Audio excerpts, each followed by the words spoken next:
Sud Radio, mettez-vous d'accord, 9h-10h, Valérie Expert. Bonjour à toutes et à tous. J'espère que vous avez passé un bon week-end, évidemment à l'écoute de Sud Radio. On est ensemble aujourd'hui pour commenter l'actualité avec Éric Revel. Bonjour Éric. Bonjour Valérie. Journaliste, éditorialiste sur Sud Radio. Tout compte fait, 7h20 dans le Grand Matin Sud Radio. Frédéric Fougera, président de Tenkan Paris, agence de communication. Et vous êtes également cofondateur de l'agence Cogiteur. Et vous avez publié La com est un métier aux éditions Bréal Studirama. Jean-Luc Benamia, c'est également avec nous, membre de la Ligue des droits de l'homme et ancien membre du Conseil économique, social et environnemental. Bonjour à toutes et à tous. Bonjour Jean-Luc. Tiens, je me posais la question avant l'élection d'Emmanuel Macron, on ne disait pas à toutes et à tous, non ? C'est récent ? Non, je crois que c'est parce que lui l'utilise, donc on l'a souligné, mais non, c'est pas si récent que ça. Moi, je le dis depuis très longtemps, mais je me posais la question. Les violences dans le foot contre les pharmaciens, contre les élus, cette société de plus en plus violente. On va parler de la pénurie de saisonniers. Et puis, 14e manifestation contre la réforme des retraites demain. Jusqu'à quand ? On en parle avec vous et vous pouvez évidemment réagir. On commence avec vos coups de cœur et vos coups de gueule. Éric, on va commencer avec vous. C'est un coup de gueule qui concerne également la violence. C'est ce qui s'est passé ce week-end dans le foot. Ce qui s'est passé ce week-end dans le foot, donc ce match Ajaccio-Marseille avec ce petit gamin de 8 ans, Kenzo, qui a été qui est malade en plus, qui a été pris à partie. On lui a retiré son maillot, on l'a brûlé devant lui, on a giflé son père. Il y a eu aussi notre confrère de France 3 qui a été agressé par des supporters phocéens. Il y a eu aussi ces incidents à Bordeaux lors du dernier match de la Ligue 2 où le match a dû être suspendu parce qu'un supporter bordelais qui est passé sous les bâches est venu s'en prendre à un joueur de Ruthénien, de Rodez, qui a eu un traumatisme crânien, une commotion cérébrale. Oui, sur les images, ça juste une parenthèse, on a du mal à comprendre ce qui se passe, mais peu importe. Donc c'est beaucoup d'agressions. Il y avait aussi Payet qui s'était pris une bouteille d'eau sur la tête lors d'un match au GC Nice-Marseille. En fait, oui, le sport est devenu de plus en plus le reflet de la montée exponentielle de la violence dans la société française, ni plus ni moins. Parce que la société française, c'est aussi des supporters, par définition, et tout ça, c'est une intersection commune. Mais ce qui me marque aussi, je vais vous dire, c'est ce qui se passe à Roland-Garros. C'est très intéressant. Aussi. Mais oui, parce que en réalité, quand vous suivez Roland-Garros, ce qui est mon cas depuis des années, vous voyez, le public de Roland-Garros, c'est plutôt un public compassé, même dans les gradins populaires en haut du central. C'est joyeux et là, pour la première fois, on assiste à des comportements qu'on n'avait jamais vus à Roland-Garros, me semble-t-il. C'est-à-dire la façon dont un joueur américain s'est fait siffler à la fin d'un match parce qu'il avait un peu chambré le public, mais il s'est fait siffler pendant 3 minutes, 4 minutes. Et le lendemain, quand il est revenu jouer son match qu'il a perdu d'ailleurs, Fritz, l'américain, il s'est de nouveau fait siffler. Et ces broncas dans les gradins de Roland-Garros ou dans les loges de Roland-Garros, moi j'avais jamais vu ça. Et je mets tout ça dans le même tonneau parce qu'en fait, la société est de plus en plus violente et les événements sportifs le sont d'une façon ou d'une autre de plus en plus. Oui, vous avez raison, Jean-Luc. Bon, il suffit de quelques cons pour que tout cela arrive. Ça arrive malheureusement plus dans le foot.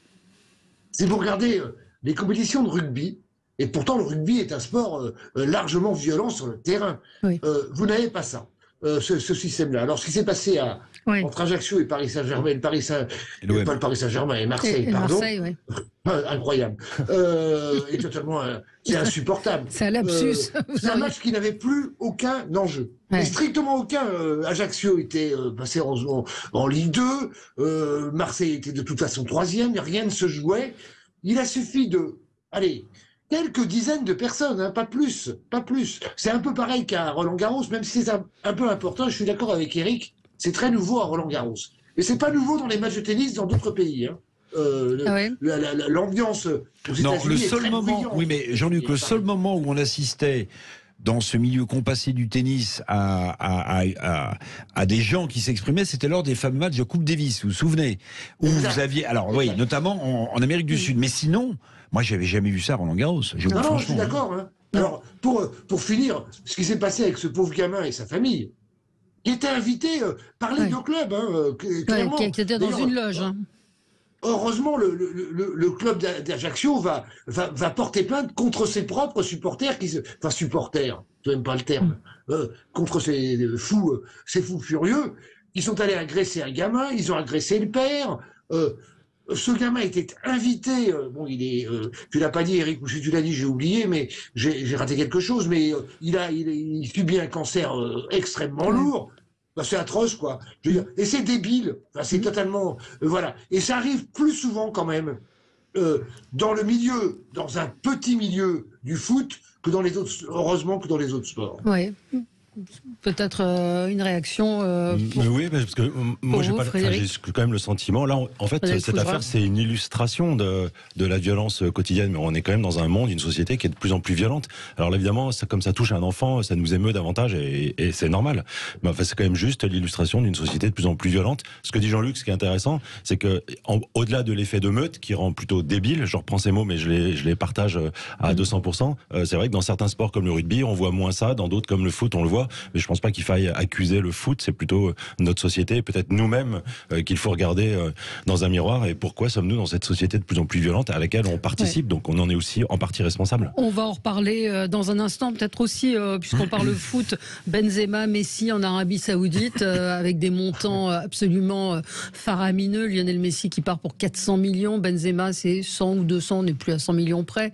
Cristiano Ronaldo aussi. Et Cristiano Ronaldo, vous avez raison, donc c'est offensive de l'Arabie Saoudite pour quoi ? Pour toucher sa jeunesse, pour se normaliser, pour je pense que des derrière, sommes qui sont quand même alors je suis pas un spécialiste comme Jean-Luc, mais je pense que ce qu'il y a derrière aussi, ces joueurs en fin de carrière qui sont des légendes du football et qu'on attire à coups de centaines de millions d'euros, c'est la volonté de l'Arabie Saoudite d'essayer à un moment donné d'obtenir la Coupe du Monde de football et donc de prendre aussi ces gens en otage, j'allais dire financier, pour en faire ses ambassadeurs. Ronaldo, Benzema, Messi, pour plaider sa cause le moment venu.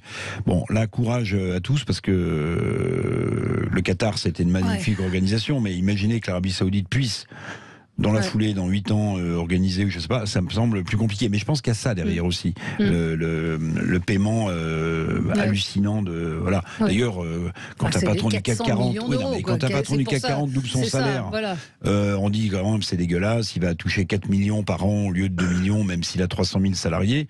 Mais là, j'ai pas entendu un homme politique me dire, mais enfin, quand même 200 millions pour Benzema, est-ce qu'il n'y a pas un sujet, quoi? Bah oui. Non, je vous pose la question, s'il n'y a pas de sujet. Votre formule, c'est ça passe crème, c'est ça? Ouais, ça passe crème, alors.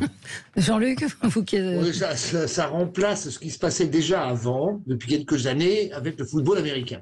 Le football américain, le vrai football, le nôtre, celui qui se joue partout.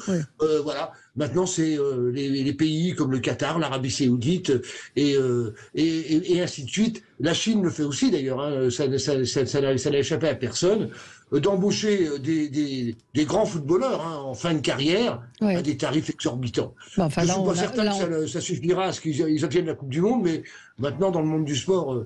Non, mais c'est ce que soulignait Eric, c'est-à-dire le deux poids, deux mesures, les 400 millions d'euros de Messi, de 200 millions pour Benzema, sont des sommes qui n'ont pas l'air de beaucoup faire réagir. Là aussi, peut-être...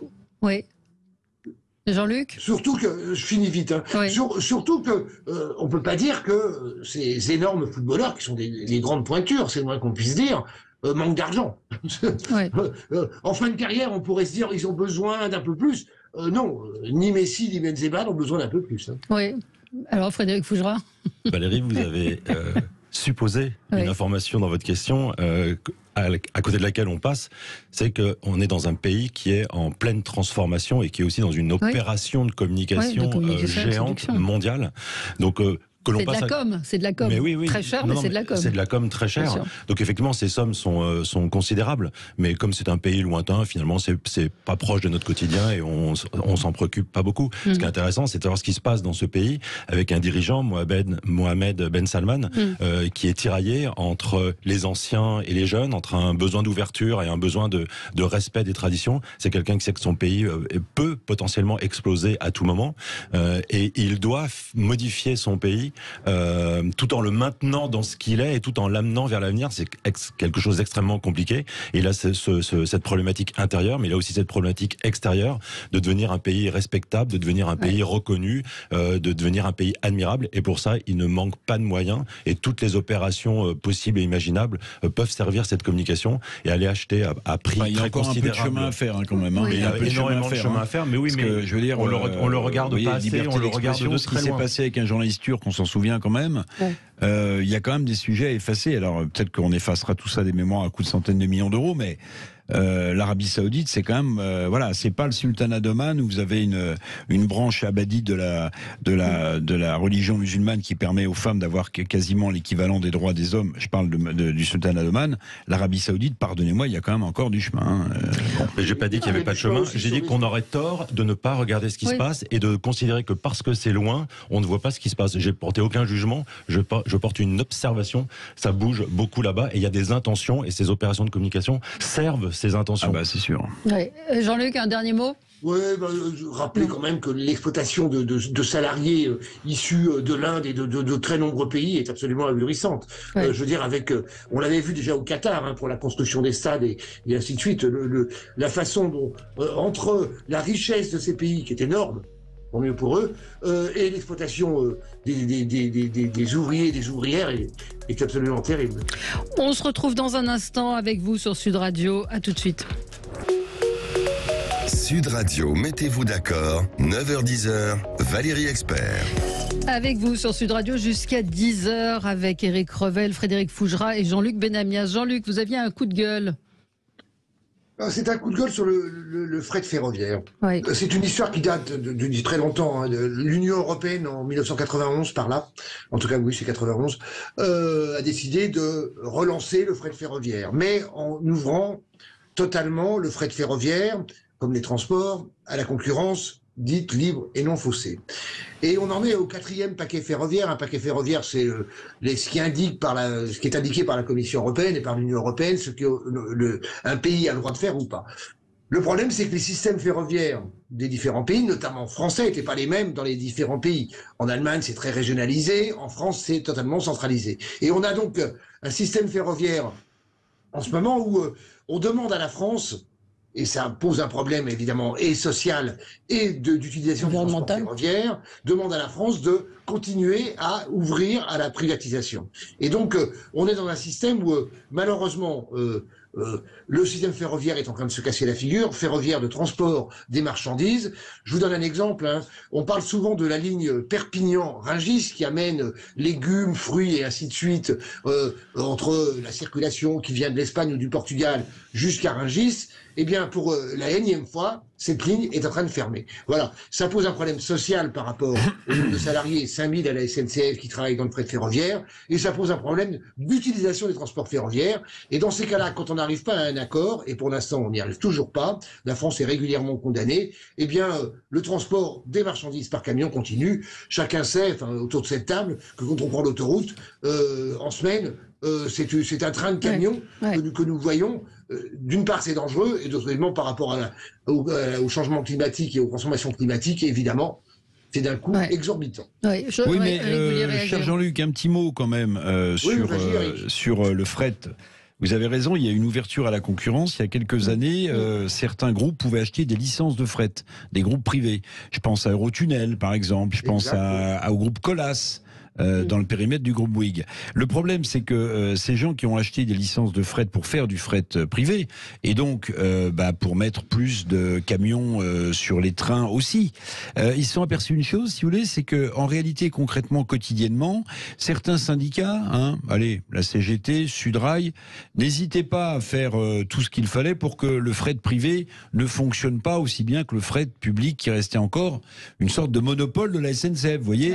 Donc oui, il y a, effectivement, vous avez raison, il y a des camions qui continuent de rouler, mais si certains à la SNCF avaient bien voulu regarder entre leurs intérêts personnels et ceux d'une nation qui a besoin de faire des économies environnementales, peut-être qu'on n'en serait pas là. Vous voyez, Jean-Luc, vous saviez évidemment tout ça, je vous apprends rien. Merci, Eric. Bon, mais ça c'est dit. Frédéric, vous aviez un coup de cœur pour le lancement d'un mouvement qui qui est important et dont il faut parler. Ah oui, Valérie, merci de me donner la parole sur ce sujet. Mon coup de cœur, moi j'aime bien les coups de cœur, il va pour le mouvement. On essaye à chaque fois. J'essaie d'être positif dans ce monde de violence. Mais c'est bien, c'est fait pour ça aussi, ces coups de cœur et ces coups de gueule qui nous permettent de porter un coup de projecteur sur des sujets qui sont peut-être peu souvent ou trop mal abordés en général. Alors là, mon coup de cœur, il va au mouvement qui faisait la une il y a un peu plus d'une semaine du Parisien d'ailleurs, un mouvement qui s'appelle M'endors pas, stop à la soumission chimique. Alors je ne sais pas si vous savez ce que c'est que la soumission chimique. En fait, on en a plutôt entendu parler quand on parle de drogue du violeur, le GHB, ce qui est la drogue versée discrètement dans votre verre pendant une soirée et qui va vous faire perdre vos moyens, votre conscience et permettre d'abuser de vous, notamment sexuellement, et ce qui s'appelle juste du viol. Mais la soumission chimique, ça peut aussi se passer au travail et surtout au domicile, et c'est ça qu'on ignore, chez vous. Les victimes, c'est en premier les femmes, mais ça peut aussi être des hommes, ça peut être les enfants, ça peut être des personnes âgées. Alors ça concerne qui ? Potentiellement tout le monde. Il n'y a pas de catégorie d'âge, il n'y a pas de classe sociale, ni pour les victimes, ni pour les coupables de ce qui est soit un délit, soit un crime.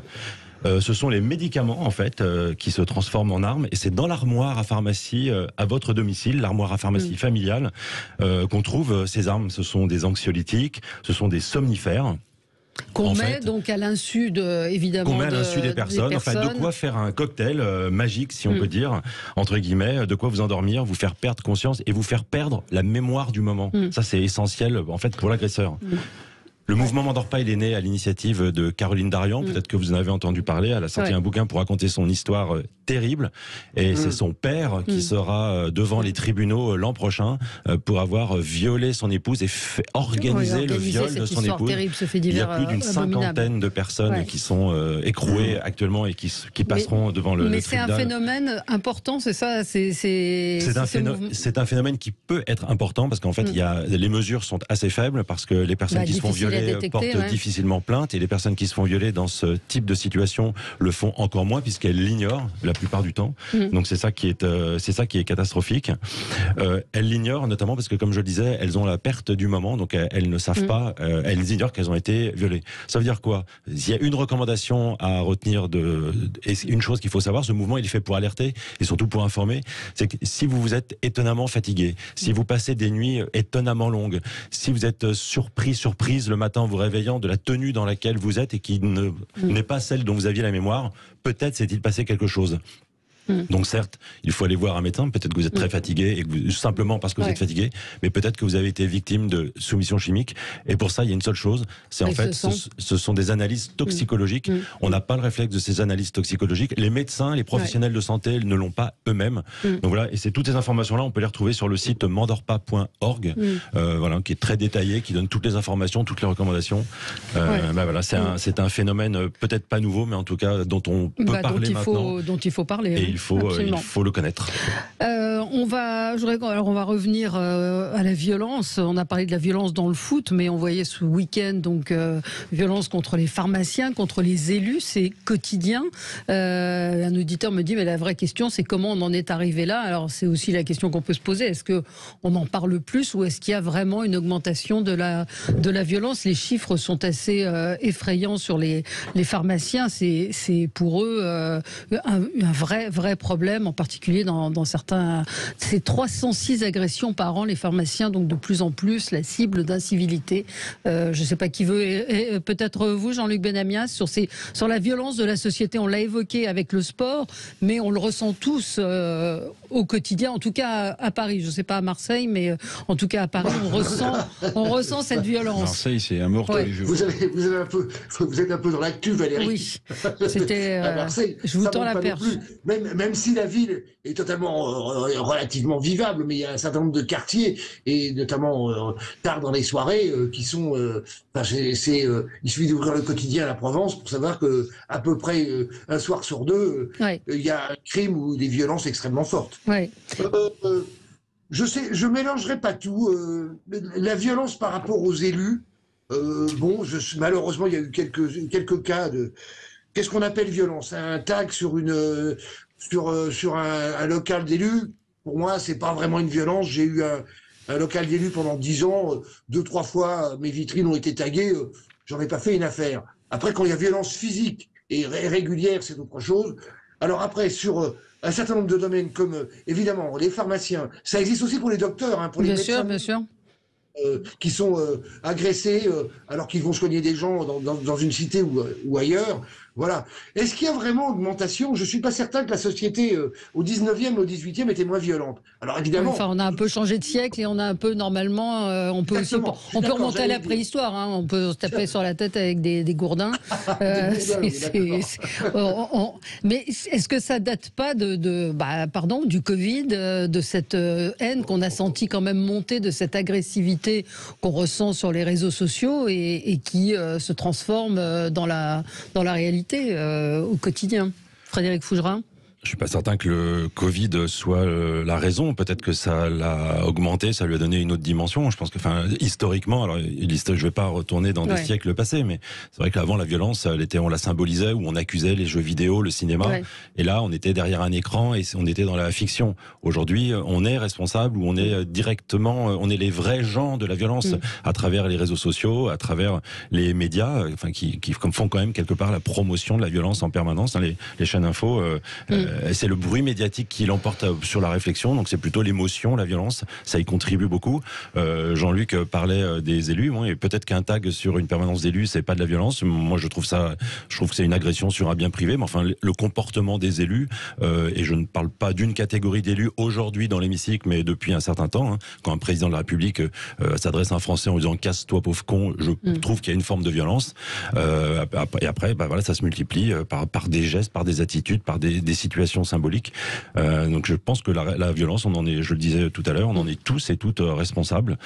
C'est aussi notre responsabilité, notre comportement au quotidien. Quand on est cycliste, qu'on s'arrête pas à un feu, c'est violent pour le piéton qui essaye de traverser. Quand on est un automobiliste et qu'on reste une demi-heure sur le bateau d'une personne qui peut pas sortir de chez elle, c'est une forme de violence. C'est cet individualisme. C'est moi, j'ai tous les droits et je donne des leçons aux autres. Moi, j'ai le droit de tout faire, mais pas les autres. Cette violence-là, on en est tous et toutes responsables. On va en reparler dans un instant et puis on va parler donc de cette 14e manifestation contre la réforme des retraites demain. À tout de suite. Sud Radio, mettez-vous d'accord, 9h-10h, Valérie Expert.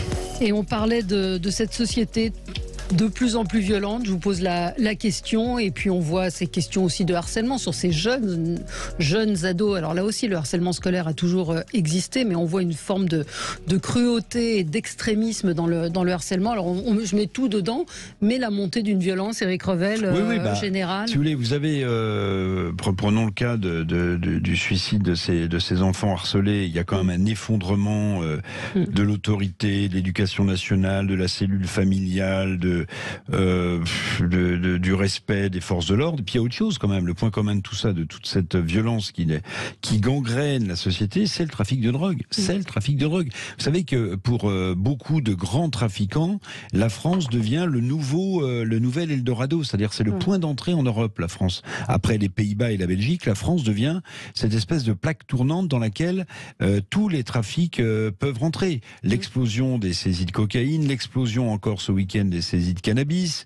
De temps en temps, vous avez des balles de cocaïne qui arrivent sur les plages de Normandie. Donc, en réalité, la une du JDD, il y a quelques semaines, était très juste. C'est-à-dire qu'en fait, toutes les villes françaises, jusque y compris les plus modestes, moins de 5000 habitants, c'est la nomenclature INSEE, sont confrontées au trafic de drogue et à la violence. Vous avez vu ce qui s'est passé à Nantua, vous avez des villes moyennes dans lesquelles maintenant on tire. Pourquoi ? Parce que vous avez des guerres de clans. N'oubliez pas une chose, c'est que il y a une marchandise dont le prix ne cesse de baisser, c'est la drogue. Vous voyez, on parle beaucoup d'inflation de produits alimentaires, mais par exemple, la reprise en main des talibans en Afghanistan fait que le prix de l'héroïne s'est effondré. Eux, ils ont besoin de rentrées. Vous voyez, c'est des rentrées budgétaires pour eux. Bon, la cocaïne, c'est la même chose. Toutes les drogues de synthèse. Donc, en fait, ce qui est nouveau, c'est que la France est un point d'entrée maintenant. Ça arrive par Marseille, bien sûr. Ça arrive par Le Havre. Tout le monde le sait. Bon, il y a un vrai trafic qui prend de l'ampleur. Et quand vous avez des gens, des gosses qui peuvent gagner 10 000, 15 000, 20 000 euros comme ça, faut pas s'étonner. Voilà. Et en plus, comme il y a un effondrement de la sanction judiciaire, du respect de l'autorité, la vie n'a plus du tout le même prix, me semble-t-il. Vous voyez, mais là, vous êtes sur de la drogue, vous êtes sur des conflits très particuliers. qu'on peut séparer des incivilités ou du défi. Je voyais ce matin dans le Parisien, alors leur titre c'était « Face au rodéo urbain, les autorités passent la seconde ». Ce serait bien qu'ils passent la cinquième. Très drôle.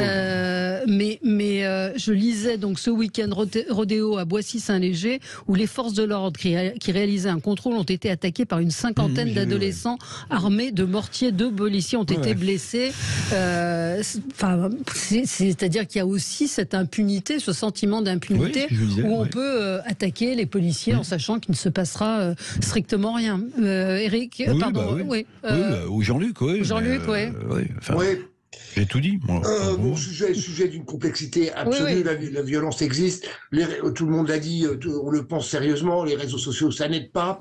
Les années, tout ce qui se passe sur ces réseaux avec des attaques. Et ça touche malheureusement évidemment ça peut toucher jusqu'aux gamins qui sont harcelés, mais il y a aussi des harceleurs. C'est souvent des gamins extrêmement jeunes qui sont harcelés ou qui harcèlent. En ce qui concerne la façon de faire par rapport à la police, je l'ai dit souvent sur cette antenne, et je suis pas le seul, l'abandon de la police de proximité, je dis pas que ça règle tout, hein. C'est compliqué la police de proximité, mais quand même cet abandon-là fait que il y a plein de secteurs en France, notamment évidemment dans de très nombreuses cités, où on voit débarquer des compagnies de CRS ou de gendarmes mobiles, et puis quand ils sont partis, le trafic ou les trafics divers et variés reprennent. Au moins la police de proximité permettait, notamment aux familles, de savoir à qui s'adresser et de connaître les gens à qui ils s'adressaient. Et cette absence de police de proximité, pour moi, est très coûteuse. Je dis pas que ça réglerait tout, hein. C'est très extrêmement complexe, mais au moins on saurait à qui s'adresser. Aujourd'hui, je vois ça notamment sur Marseille, les commissariats de proximité, passé 19h, pour des raisons XY de permanence, les permanences sont fermées. Donc il ne vous reste plus que les commissariats centraux.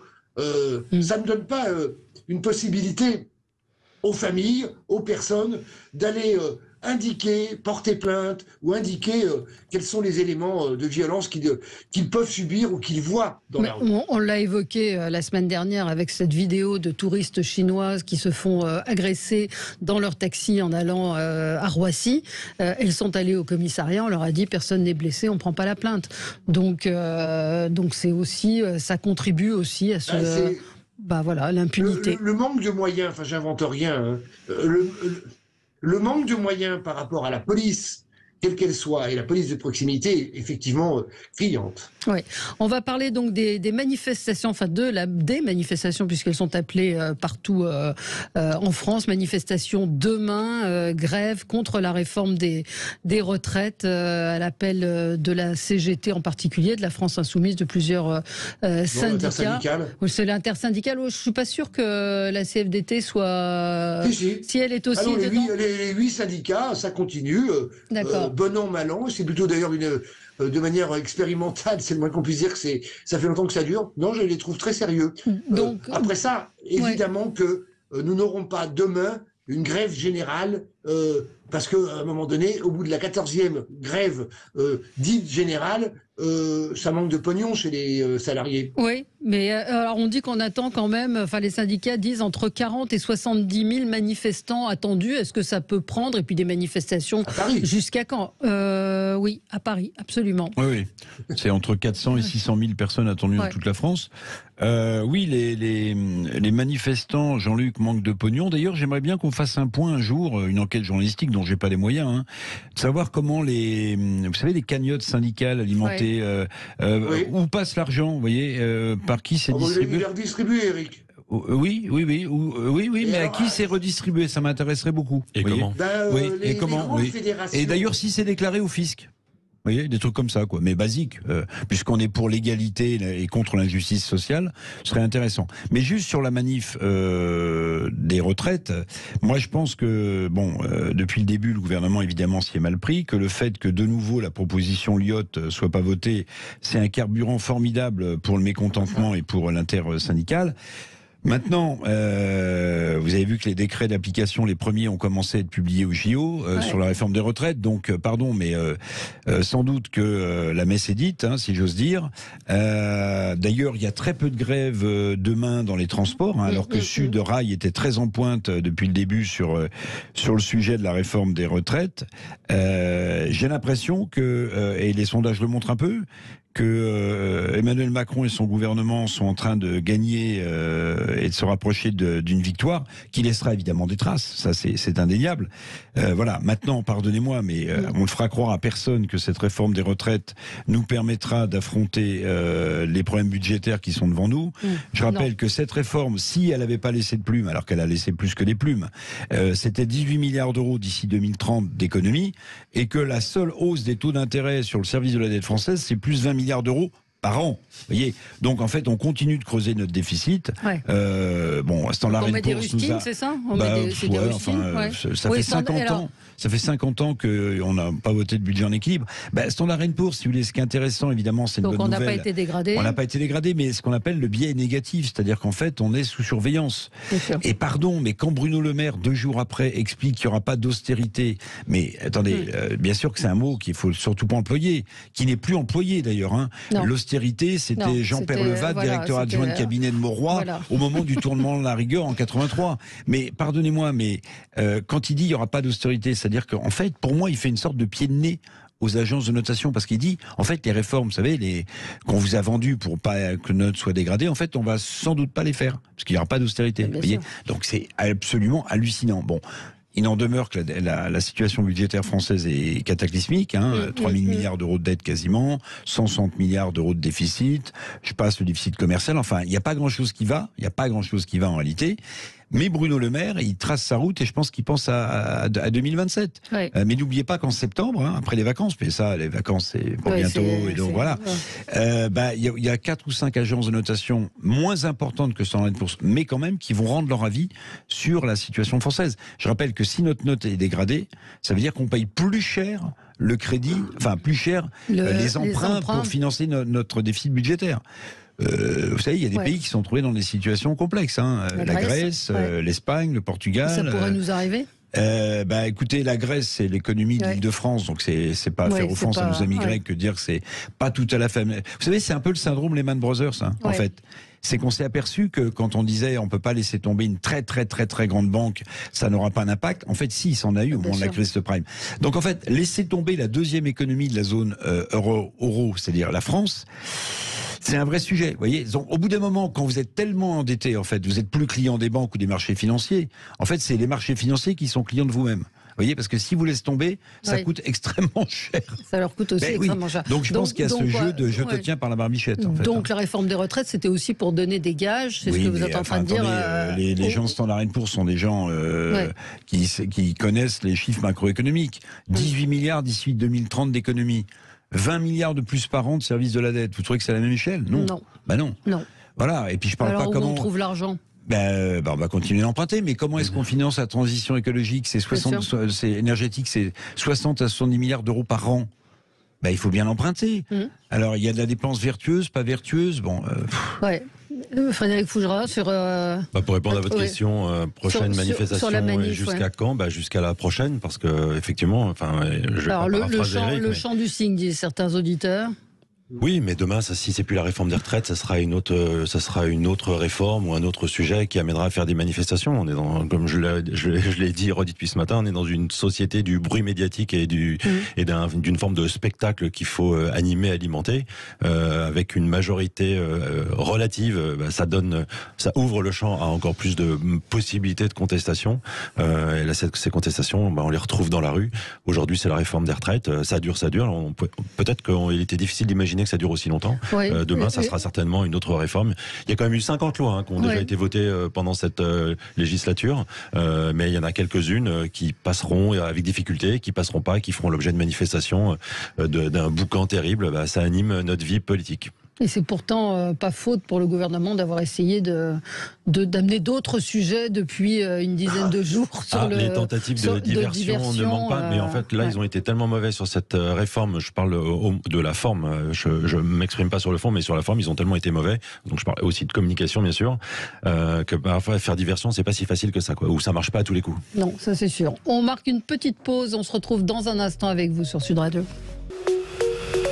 Sud Radio, mettez-vous d'accord, 9h-10h, Valérie Expert. Avec vous sur Sud Radio jusqu'à 10h, l'un des sujets qui revient depuis quelques temps dans l'actualité, c'est la pénurie de saisonniers. Grand article aujourd'hui dans le Parisien. Jean-Jacques Bourdin en avait parlé la semaine dernière. Un auditeur disait: mon fils voulait faire une saison dans le sud-ouest, job trouvé, impossible pour lui de se loger, ou 3/4 du salaire dans la location. Du coup, il est resté à Paris et il travaille dans une brasserie. Voilà, donc c'est et j'évoquais cette agricultrice jeudi dernier que j'ai entendue sur une chaîne d'infos qui racontait qu'elle a été obligée de jeter 10 tonnes d'asperges faute d'avoir des bras pour les cueillir. Donc il y a un problème, et on va entendre le gouvernement nous parler du plan logement, mais il y a un vrai problème aujourd'hui Alors Jean-Luc, vous vouliez réagir à ça? Vous savez, dans beaucoup de régions, je pense à la Bretagne, au Pays Basque, en Corse et ainsi de suite, hein, évidemment sur le territoire méditerranéen, mais ça peut toucher quasiment toute la France. Quand le prix pour aller travailler en tant que saisonnier, en gros, ça touche autour du SMIC, hein, ouais. Et que pour se loger, on va payer le tarif à la semaine de gens qui vont payer pour être en vacances, c'est-à-dire du genre 600, 800, 1000 euros pour un logement. Évidemment, on peut pas aller travailler. Et c'est un des problèmes. J'ai entendu ça, sans doute comme vous, hein, un certain nombre de patrons de petites boîtes, de petits commerces ou de gros commerces disent, ou d'hôtels ou restauration, ou c'est valable pour l'agriculture, disent, pour embaucher, je suis obligé de permettre à mes salariés de les loger. Se loger, ouais. Et évidemment, c'est une composition extrêmement complexe, même pour le patronat de ces différentes boîtes. On est dans ce système-là. Après, faut bien voir que la nouvelle loi sur le chômage qui a changé dernièrement, enfin depuis maintenant presque un an. Avant, on travaillait 4 mois, on pouvait toucher le chômage. Maintenant, c'est 6 mois. Or, une saison, c'est jamais 6 mois. Que ce soit en hiver ou en été, c'est plutôt 2, 3, 4 mois. Voilà. Ça change aussi la donne par rapport aux gens qui aimeraient bien travailler, mais qui, s'ils sont saisonniers, ils peuvent pas se loger. Au bout de 3 mois, 4 mois sans revenu. Ouais. Peut-être Frédéric Fougerat. Ma première réaction, c'est où sont-ils passés en fait Alors oui, il y a plein de. Ils trouvent localement là où ils habitent, dans des restaurants ou des choses comme ça. Mais oui, mais même pas, parce que tous ceux qui habitent dans des grandes villes ou villes moyennes, c'est plus marquant que quand on habite dans des zones rurales. On voit partout sur les vitrines recherche vendeur, recherche serveur, recherche ceci, recherche cela. Donc ce n'est pas qu'un problème de saisonniers. Je pense que peut-être que le niveau de taux de chômage y est pour quelque chose. Pour les saisonniers, c'est encore plus compliqué puisqu'il y a notamment cette question du logement, mais on le voit même pour certains saisonniers. Là, je vais me faire critiquer, mais je veux dire les saisonniers qui avaient la vie facile, comme être maître nageur, quelque part, c'était passer sa saison à la plage et peut-être que le salaire passait dans le logement, et puis ça permettait juste de boire des coups et tout. Mais même les maîtres nageurs, on n'en trouve plus. Donc, c'est où sont-ils passés? Pour les mêmes raisons. Pardon, pour la même raison, je vois ça dans la France depuis les années 60 a réussi à faire des piscines au niveau local dans les villages des différents coins de France. Encore une fois, quand vous faites un travail pendant 2 mois dans ces piscines qui ouvrent évidemment que l'été, qu'est-ce que vous faites après? La difficulté est là. Se loger. Et après, retrouver, quand vous partez 2 mois pour ces travaux, ça veut dire que vous quittez l'autre travail que vous aviez en ville ou dans une autre piscine, par exemple. C'est d'une complexité absolue. Le système tel qu'il a été mis en place maintenant n'aide pas du tout au travail saisonnier. Oui, sauf que les saisonniers, c'est un petit peu différent des maîtres nageurs où vous avez une qualification particulière. Là, on parle les saisonniers en agriculture, ils cherchent aussi, les agriculteurs, j'en connais quelques-uns, ils cherchent aussi des gens qui sont en capacité c'est un travail dur. Hein. Oui, c'est un travail dur, mais il y avait beaucoup de saisonniers qui venaient de pays étrangers, d'Afrique du Nord et autres, qui aujourd'hui ne trouvent pas, qui ne trouvent pas à se loger. Donc quel est l'intérêt pour eux de venir gagner le SMIC quand ils doivent payer, ce que disait cet auditeur, les 3/4 pour trouver un logement? Comment, quand vous êtes payé le SMIC, vous pouvez payer un logement 1 000 €? Il vous reste quoi pour vivre, ou même 800 €?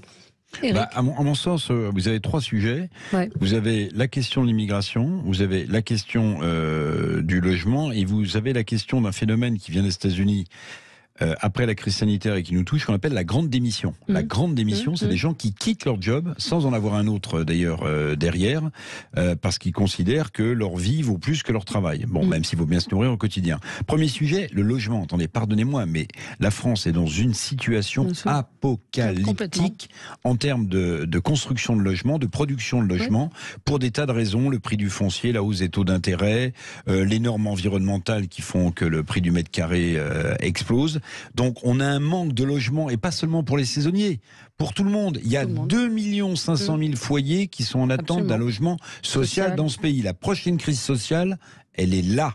Elle est là. Elle est là. Ce ne sera pas la taxe carbone. Ce sera que les gens ont un problème de pouvoir d'achat et ne peuvent plus se loger.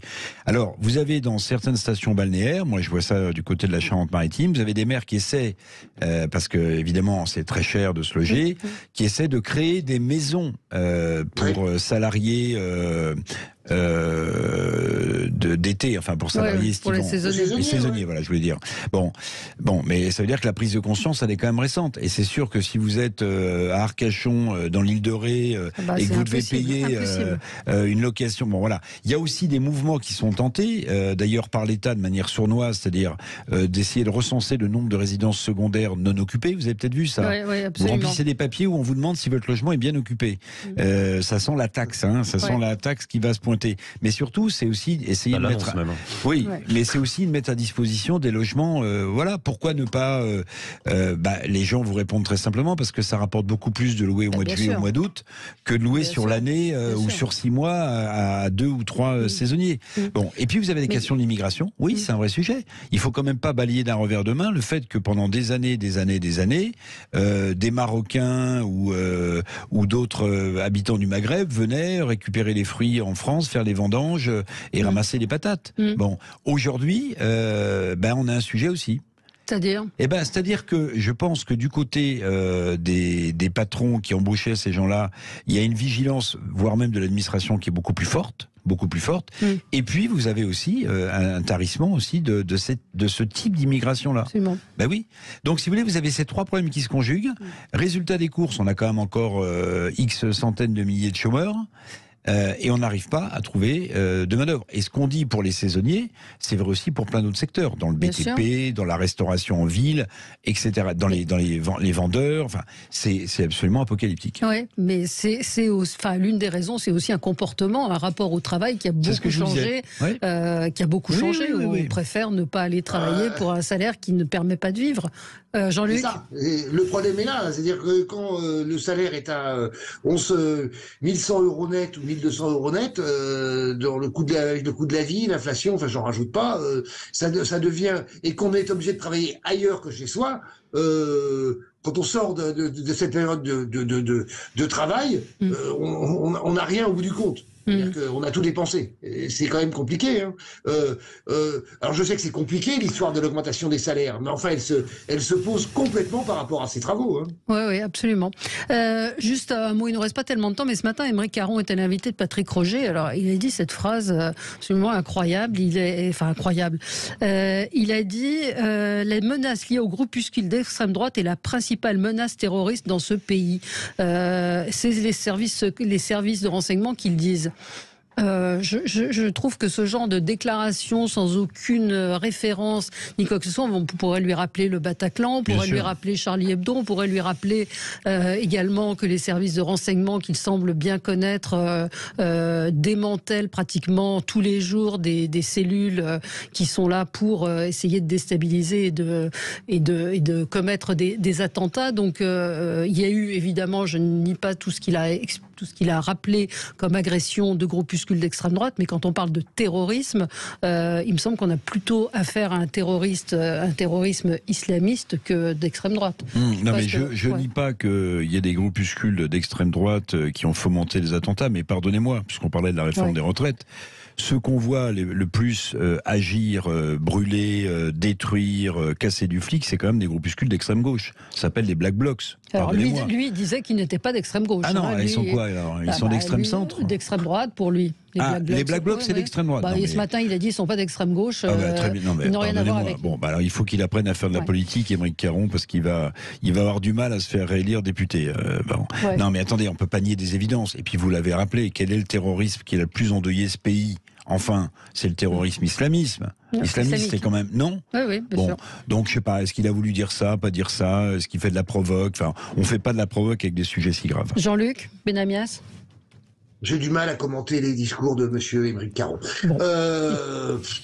Pour le reste, évidemment qu'il existe, alors c'est ce qu'on appelle l'ultra-droite, l'extrême droite de l'extrême droite. Il existe évidemment des petits réseaux qu'on se qualifier de terroristes, mais... j'oublie pas, comme le dit Eric, le principal terrorisme que nous risquons de subir, et que je regardais hier des reportages sur les camps de réfugiés, enfin de prisonniers en Syrie. Le terrorisme islamique n'est pas terminé, Daesh n'a pas terminé. C'était sur un camp de prisonniers surveillé par les Kurdes syriens, où il y a plusieurs dizaines de milliers de prisonniers dont les Kurdes s'occupent, et ils aimeraient bien s'en débarrasser évidemment, dans lequel se fomentent les futurs attentats terroristes. À New York, Gérald Darmanin s'alarme d'une reprise d'une menace terroriste islamiste en Europe. Donc, bon, ils n'ont pas les mêmes renseignements visiblement. Pardon, Frédéric Fougerin. J'entends Émeric Caron, j'entends qu'il affirme beaucoup de choses. Il n'y a pas forcément d'éléments derrière ce qu'il affirme, et je pense qu'il fait aussi partie de ces élus qui, dès qu'on n'est pas d'accord avec eux, soit on est fasciste, soit on est d'extrême droite, donc c'est facile de mettre à peu près tout le monde dans ce lot-là. La vie, elle est un peu plus complexe, je pense, et j'aimerais avoir des éléments sur ses sources et sur ce qu'il affirme. Absolument. C'est facile d'affirmer. Non, parce qu'il existe quelques petites fractions, je dis bien petites fractions réellement existantes, bien sûr, et pas uniquement en France, en Europe, qui sont des fractions terroristes issues de l'extrême droite. Bien sûr, mais dire que c'est la principale menace terroriste aujourd'hui, c'est... J'ai répondu à ça, Valérie. Absolument. Je suis d'accord que c'est pas la principale. Mais attendez, on n'est pas sur le point de voir les croix de feu entourer l'Assemblée nationale pour fomenter un coup d'État. Tout ça. Non, puisque Marine Le Pen attend son heure et qu'elle est très tranquille. Bon, on aura l'occasion d'en débattre. Merci à tous les quatre. Dans un instant, on se retrouve pour l'émission Média. À tout de suite.